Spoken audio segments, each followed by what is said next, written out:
cada vez que necesitamos determinar proposición, esta tiene que ser demostrada. Por eso, el grupo número 2 les trae a continuación la demostración formal, a cargo del magíster Paco Humberto Bastida Romo, el señor ayudante Anthony Sebastián Bautista Quigalombo y los autores de este tutorial, el señor Aro Kevi, Guayasamín Emilio, la señorita Pérez Laura y mi persona, Cuenca Edis.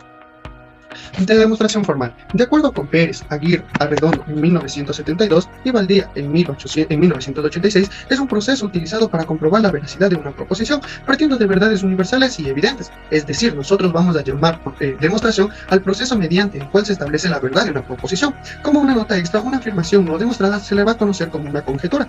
Según Proaño en 1986 nos dice que toda la teoría matemática, es decir, toda la matemática que nosotros conocemos, consta de los siguientes términos no definidos, axiomas, postulados, definiciones y teoremas. Los mismos los vamos a revisar a continuación. Términos no definidos. Para Bastidas, el 2016, son palabras que, como su nombre indica, no pueden ser expresadas con signos lingüísticos más simples. Un ejemplo de esto podría ser el punto o una recta, no la podemos definir de otra manera. Por otra parte, tenemos lo que son los axiomas. De igual manera, para Bastidas P 2016, son proposiciones tan claras y evidentes que no necesitan demostración. Generalmente se llaman propiedades o postulados. Por otro lado, tenemos lo que es las definiciones, que nos dice que son proposiciones por medio de las cuales se exponen con claridad y exactitud los caracteres genéricos y diferenciales de un objeto, dando a conocer su naturaleza. Y finalmente tenemos lo que son los teoremas. De igual manera, para Bastidas P 2016, nos dice que son proposiciones que se establecen como verdaderas luego de su demostración, o luego de ser demostradas como sí, y aquí es donde entra nuestro tema. Las demostraciones, vamos a revisar cuáles son sus métodos y cómo se resuelven. Bien, ahora vamos a ver los métodos de demostración. Tenemos dos partes, tenemos el de equivalencia y el de implicación. El de equivalencia nos dice que la hipótesis es equivalente a la tesis, mientras que el de implicación, la hipótesis implica la tesis. Dentro de la implicación tenemos el método directo y el método indirecto. Y dentro del método indirecto tenemos varios casos más, como es la reducción al absurdo, el método de casos, el contrarrecíproco, el contraejemplo y la inducción matemática. Vamos a ir detallando cada uno de los métodos. Comenzamos con el método de equivalencia. La definición más sencilla para el método de equivalencia nos dice que es convertir un lado de la igualdad en forma que tiene el otro miembro, es decir, nuestro lado izquierdo va a ser igual a nuestro lado izquierdo para llegar a nuestro lado derecho. Esto puede sonar un poquito confuso, así que vamos a detallar en este ejemplo. Tenemos aquí esta equivalencia, nos dice que el lado izquierdo no es igual al lado del derecho, pero este método nos permite decir que nuestro lado izquierdo va a ser igual a nuestro lado izquierdo, o que nuestro lado derecho va a ser igual a nuestro lado derecho para poder demostrar nuestra equivalencia. Este método es muy usado tanto en lógica matemática como en lógica de conjuntos, como en toda la matemática en general. ¿Ya? Para que quede un poquito más claro, vamos a pasar con el ejemplo, sin antes mencionar que este método se puede denotar con una igualdad de 3 líneas o una flechita apuntando a los dos lados. Nos dice la siguiente demostración, que demostremos que la secante al cuadrado de A más la cosecante al cuadrado de A es igual a la secante al cuadrado por la cosecante al cuadrado. Se recomienda utilizar proposiciones al lado izquierdo y razones al lado derecho. Vamos a poner nuestra primera proposición utilizando el axioma reflexivo, que nos permite decir que nuestro lado izquierdo va a ser a nuestro lado izquierdo. Como segunda proposición vamos a utilizar la definición de secante de A y de cosecante de A, que es decir, secante al cuadrado de A va a ser igual a 1 sobre coseno de A, y cosecante al cuadrado de A va a ser 1 sobre el seno cuadrado de A. Como tercer paso vamos a utilizar lo que es la suma de fracciones, es decir, vamos a hallar un mínimo con un múltiplo y sacar nuestro mínimo. Nos queda de la siguiente manera, seno cuadrado de A más coseno cuadrado de A sobre coseno cuadrado de A por seno cuadrado de A. Nosotros por identidades pitagóricas, más en concreto el seno cuadrado de A más coseno cuadrado de A, eso podemos decir que es 1, entonces vamos a reemplazar, quedándonos de la siguiente manera. Después vamos a aplicar las propiedades de las fracciones, que nos dice 1 sobre A por B va a ser equivalente a 1 sobre A por 1 sobre B. Y eso vamos a aplicar aquí. Y finalmente vamos a aplicar una vez más la definición de secante y de cosecante. Nosotros sabemos que 1 sobre coseno cuadrado de A va a ser equivalente a la secante cuadrado de A. Y 1 sobre seno cuadrado de A va a ser equivalente a la cosecante cuadrado de A. Dándonos así nuestra demostración. Y hemos llegado a determinar que esta igualdad o esta demostración es correcta. Continuando con el tema, ahora veremos lo que es el método directo. Para el método directo nosotros partimos de proposiciones simples o compuestas, las cuales asumimos como verdaderas.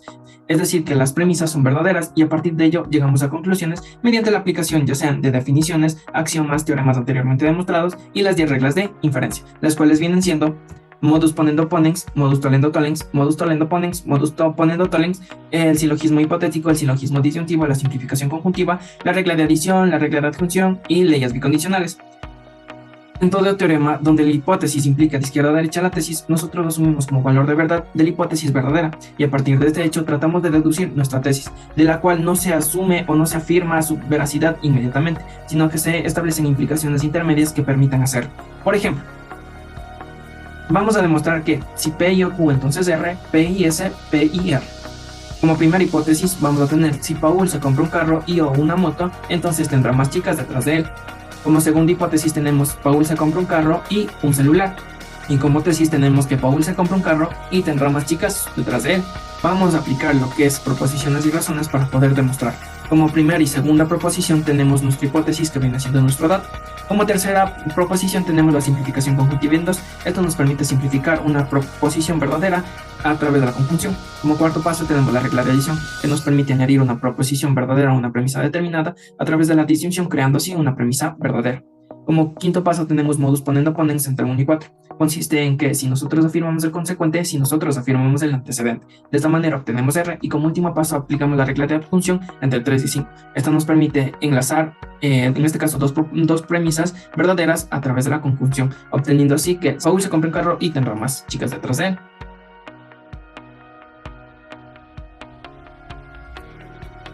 Como consiguiente, ahora veremos lo que es el método indirecto.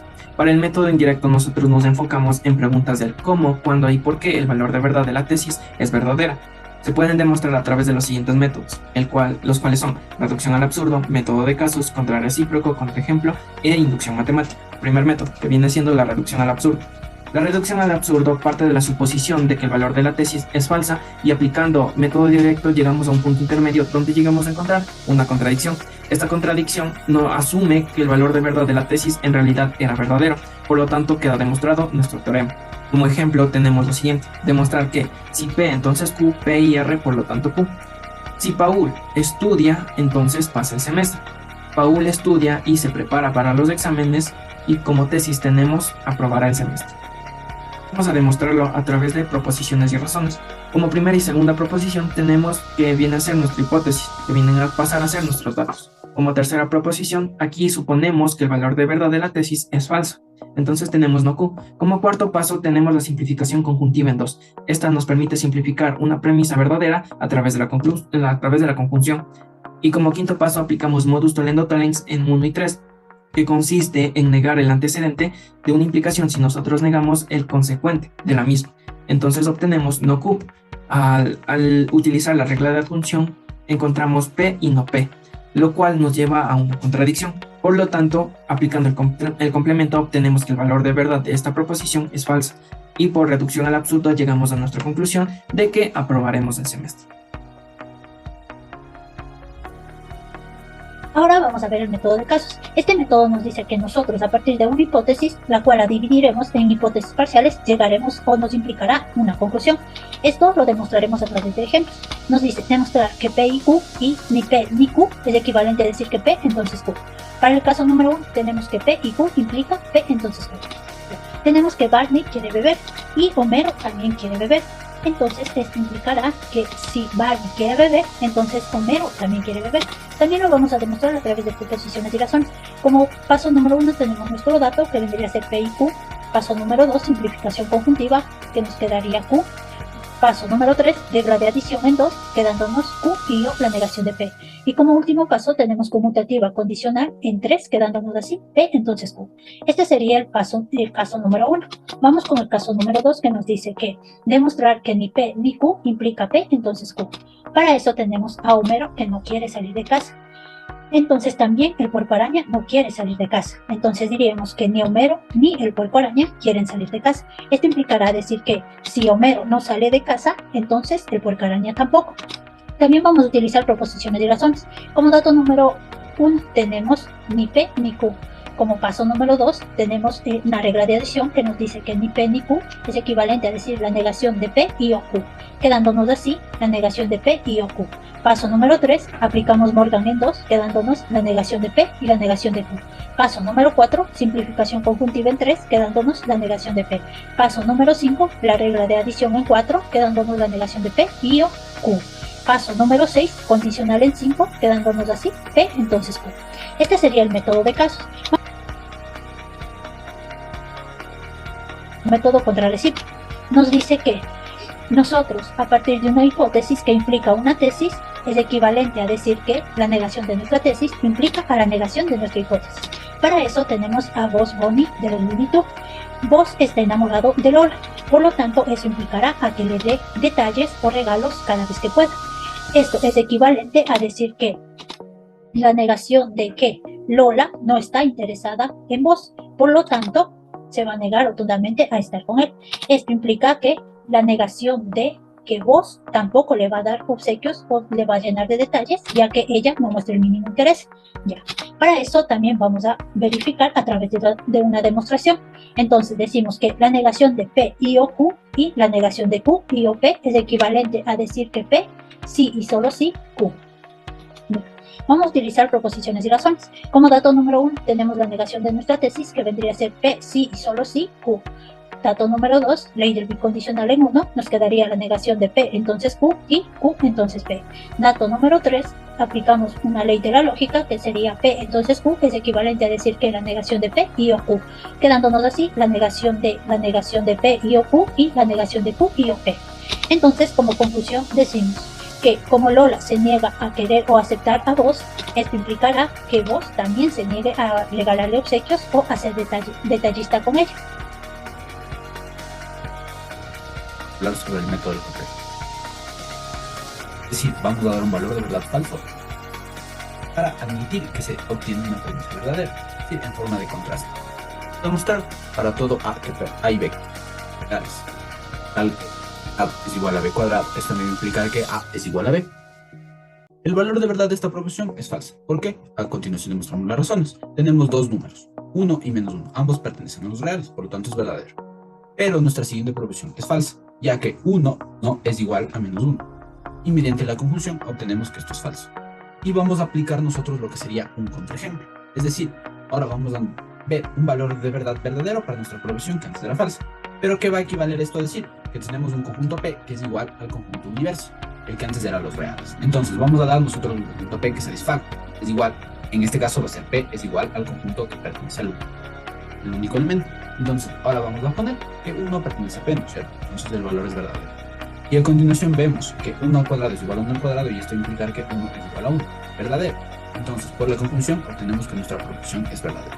Por lo tanto, vamos a tener que el valor de verdad de para todo A y B que pertenecen al conjunto P, tal que A cuadrado es igual a B cuadrado, esto va a implicar que B es verdadero. Continuando con lo que sería el principio de inducción matemática, venimos de un razonamiento inductivo. Y nos dice esto, que nosotros vamos a partir de premisas particulares para llegar a una conclusión general. En este caso tenemos que el primero es cumple para un valor del conjunto numérico. Suponemos que cumple para un valor del conjunto K y suponemos que cumple para un valor de K más 1 y demostramos su velocidad de K y K más 1. Estas serían las premisas que nosotros tenemos que comprobar para llegar a una conclusión general, que sería demostrar nuestro teorema. Entonces, ahora vamos a demostrar la suma de los primeros n números naturales, que está dada por P de n. Esta sería nuestra proposición, y esta va a ser igual a n por n más 1 sobre 2. Entonces, el primer paso es cumple para un valor del conjunto numérico. En este caso vamos a seleccionar al valor del conjunto de 1.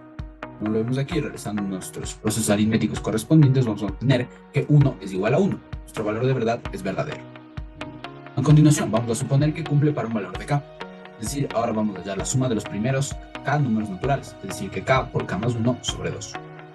Y suponemos que cumple para un valor de k más 1, de k más 1.